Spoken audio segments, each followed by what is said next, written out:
అందరికీ వేదిక మీద ఉన్న పెద్దలందరికీ కూడా పేరు పేరున నమస్కారాలు. ప్రసాద్ కొంచెం తడబడినట్టు, నాకు కూడా చాలా పెద్ద వేదిక అక్కేది ఫస్ట్ టైం.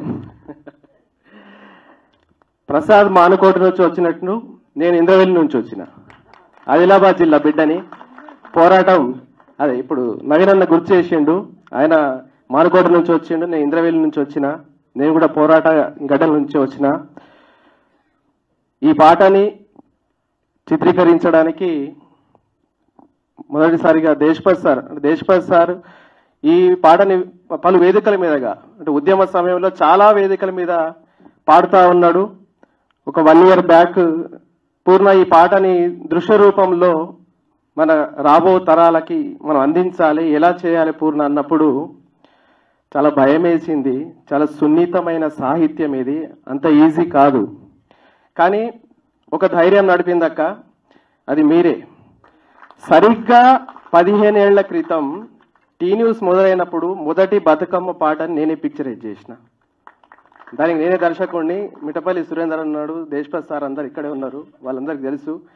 సరిగా 15 ఏళ్ల తర్వాత మళ్ళీ అలాంటి సున్నితమైన ఒక అంశాన్ని తీసుకొని ఒక పాటకని చిత్రీకరించడానికి మళ్ళీ తెలంగాణ జాగృతి కవితకే అవకాశం ఇచ్చిండ్రు. చాలా ధన్యవాదాలు అక్క, అది ఎప్పటికీ మర్చిపోను నేను. చాలా థ్యాంక్స్. సమయం తక్కువ ఉంది, చాలా మంది మాట్లాడాలి. ఈ పాట కోసం నా టీం అందరూ, మల్లికన్న మ్యూజిక్ డైరెక్టర్ చాలా అద్భుతమైన సంగీతాన్ని అందించిండు. నా కెమెరామెన్ విజయ్ ఎక్కడున్నాడు, విజయ్ అండ్ వెంకీ ఎడిటర్ అజహర్, వీళ్ళందరూ కూడా మీరు చూసిండ్రు. నాకు తెలిసి ఏమైనా చిన్న చిన్న తప్పులు ఉంటే క్షమించాలి. చాలా సున్నితమైన సాహిత్యము, దాన్ని తెర రూపంలో తీసుకురావాలంటే అంత ఈజీ కాదు. కానీ మ్యాక్సిమం ప్రయత్నం చేసిన అనుకుంటున్నాను నేను.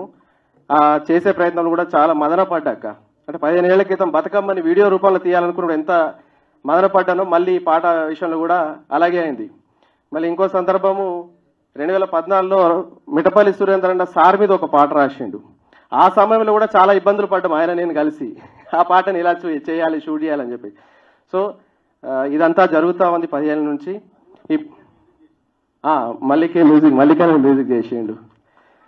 సో ఈ అవకాశాన్ని కల్పించినందుకు, ఆచార్యని సముద్ర గర్భం పాటని తెర మీద తీసుకురావడానికి నాకు సహకరించినందుకు తెలంగాణ జాగృతికి, కవితక్క గారికి, ఈ అవకాశం కల్పించిన దేశపతి శ్రీనివాస్ గారికి ధన్యవాదాలు తెలియజేసుకుంటున్నా. థ్యాంక్ యూ అక్క.